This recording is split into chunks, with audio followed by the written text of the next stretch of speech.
नमस्कार, news nation digital के हमारे इस खास एपिसोड खबरें दुनिया की में आपका स्वागत है। मैं हूं सुमित कुमार दुबे। सवा साल तक गाजा में तबाही वाली जंग के बाद जिस युद्ध विराम से शांति की किरण दिखाई दे रही थी वो अब खत्म होती नजर आ रही है। हमास और इजरायल के बीच बंधकों की अदला बदली को लेकर जो शर्तें तय हुई थी, सीज फायर की जो शर्तें थी, उनका उल्लंघन हो रहा है और दोनों ही एक दूसरे के ऊपर आरोप लगा रहे हैं, हमास और इजरायल, कि वो इन शर्तों का उल्लंघन कर रहे हैं। और अब इजरायल के पीएम बेंजामिन नेतन्याहू ने गाजा पर फिर से हमला करने की फौजी तैयारी शुरू कर दी और फौज को रेडी करना शुरू कर दिया है। वहीं दूसरी ओर यूएस प्रेसिडेंट डोनाल्ड ट्रंप ने नेतन्याहू को फ्री हैंड दिया है।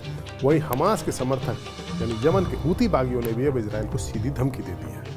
हमारे आज के इस एपिसोड में हम बात करेंगे कि आखिरकार वो कौन से मसले हैं जिन्होंने गाजा के सीज फायर को मुश्किल में डाल दिया है और गाजा में आगे क्या हो सकता है। हमास ने इजरायल पर आरोप लगाया कि उसने समझौते में अपने हिस्से की शर्तों को पूरा नहीं किया। उसमें कहा गया कि उसने उत्तरी गाजा में फिलिस्तीनियों को लौटने की इजाजत नहीं दी, पूरे इलाके में हमले किए और जो एड आ रही है, जो मदद आ रही है वहां के लोगों को, उसको और ज्यादा फैसिलिटेट करने में नाकाम रहा इजरायल। हमास ने कहा है कि अगले नोटिस तक बंधकों की रिहाई थमी रहेगी। बंधकों की रिहाई शनिवार को होनी है। हमास के इस रवैये को इजरायल के डिफेंस मिनिस्टर इजराइल काट्ज ने सीज फायर का पूरी तरीके से उल्लंघन बताया। उन्होंने अपनी फौज को पूरी तरह से अलर्ट रहने के लिए कहा।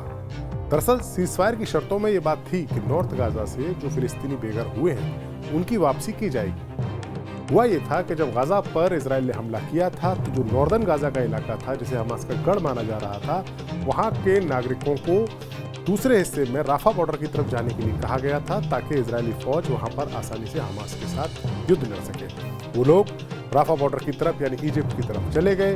अब जब युद्ध विराम खत्म हुआ तो उनको अब वापस नॉर्दर्न गाजा में बसाने की बात है, उनके पुनर्वास की बात है, उनके घर लौटने की बात है। लेकिन हमास कह रहा है कि इजरायल ऐसा होने नहीं दे रहा है। हमास उस वापसी में दिक्कतें खड़ी कर रहा है। इस डील के तहत इजरायली बंधकों की रिहाई शनिवार को होनी थी, लेकिन हमास ने अब इसे टाल दिया है।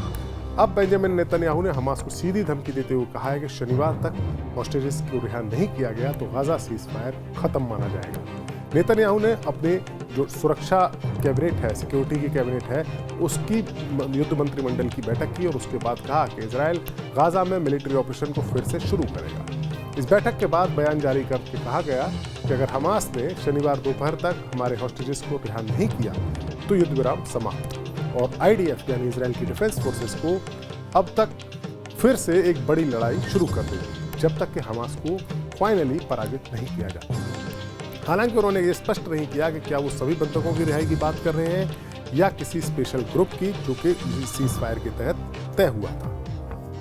इससे पहले हमास की मिलिट्री ब्रांच के प्रवक्ता अबू उबैदा ने कहा था कि शनिवार को होने वाली बंधकों की रिहाई तब तक स्थगित रहेगी जब तक कि इजरायल सीज फायर के समझौते का पालन नहीं करता और पिछले हफ्तों की भरपाई नहीं करता, यानी पिछले कुछ हफ्तों में जो शर्तें इजरायल को पूरी करनी थी उसने नहीं की, ऐसा हमास का कहना है।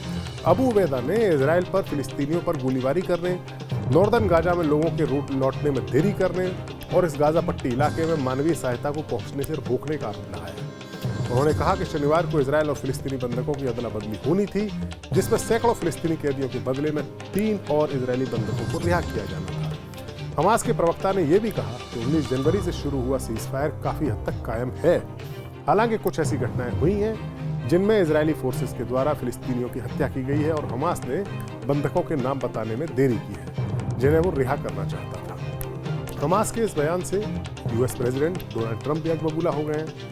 डोनाल्ड ट्रंप ने सोमवार को कहा कि अगर गाजा पट्टी में हॉस्टेजेस बनाए गए सभी लोगों को शनिवार दोपहर तक रिहा नहीं किया जाता तो हमास के साथ सीज फायर समझौते को रद्द कर दिया जाना चाहिए। ट्रंप ने अपने ओवल ऑफिस में ये बात कही। उन्होंने कहा कि अगर ऐसा होता है तो गाजा को पूरी तरह से नरक बना देना चाहिए। ट्रंप ने कहा कि युद्ध विराम के बारे में क्या होना चाहिए यह फैसला इजरायल को लेना है, लेकिन जहां तक मेरी ओपिनियन का सवाल है तो मैं कहूंगा कि शनिवार दोपहर 12 बजे तक सभी हॉस्टेजेस को वापस नहीं किया जाता तो मुझे लगता है कि ये उचित समय है इसे रद्द कर दिया जाए, सभी दाव दरवाजे बंद कर दिए जाएं और नरक को खोल दिया जाए।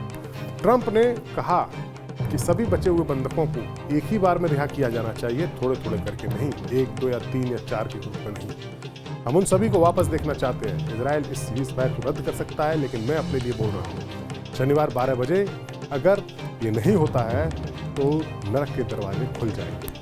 इन बयानों से साफ हो गया कि गाजा में अब जंग फिर से शुरू होने की भूमिका तैयार हो गई है। साल 2023 में जब इजराइल ने गाजा पर हमला किया था हमास के हमले के जवाब में, तब हमास के समर्थन में इजराइल के नॉर्दर्न बॉर्डर पर मौजूद लेबनान के ग्रुप हिजबुल्लाह ने रॉकेट बरसाने शुरू किए थे। कई महीनों तक ये छिटपुट घटनाएं होती रहीं, जिसके बाद इजराइल ने हिजबुल्लाह के खिलाफ बड़ा एक्शन शुरू किया और उस एक्शन में हिजबुल्लाह के चीफ हसन नसरल्लाह की मौत तक हुई और कई टॉप लीडर हिजबुल्लाह के मारे गए। उसके बाद इतने बड़े नुकसान के बाद हिजबुल्लाह और इजराइल के बीच में सीज फायर हुआ, लेकिन हमास का जो दूसरा साथी है वो है यमन के हूती बागी। वो इजराइल को लगातार टक्कर देते रहे और एक बार फिर से हूतियों ने इजराइल के खिलाफ जंग की तैयारी शुरू कर दी। हूती बागियों के नेता अब्दुल मलिक अल हूती ने मंगलवार को एक रिकॉर्डेड अपना वीडियो वायरल भाषण वीडियो के जरिए जारी किया, जिसमें इजराइल के खिलाफ हमले की धमकी दी। उन्होंने कहा कि अगर इजराइल गाजा पर हमले फिर से शुरू करता है और सीज फायर समझौते का पालन नहीं करता है तो हूती फोर्सेज इजराइल पर हमला करने के लिए पूरी तरह से रेडी है। अल हूती ने तो यहाँ तक कहा कि हमारे हाथ ट्रिगर पर हैं और अगर इजरायली दुश्मन गाजा पट्टी में फिर से हमला करता है तो हम तुरंत उसके खिलाफ जवाबी कार्रवाई करेंगे। हूती बागियों ने लाल सागर में इजराइल और बाकी जहाज़ों पर हमले किए और इन हमलों से ग्लोबल शिपिंग रूट भी काफ़ी ज़्यादा डिस्टर्ब हुआ था, जिससे व्यापार और जो सी रूट है का उद्योग है वो प्रभावित हुआ। हूतियों ने कहा है कि हमले में गाजा फिलिस्तीनियों के समर्थन में उन्होंने हमले किए थे।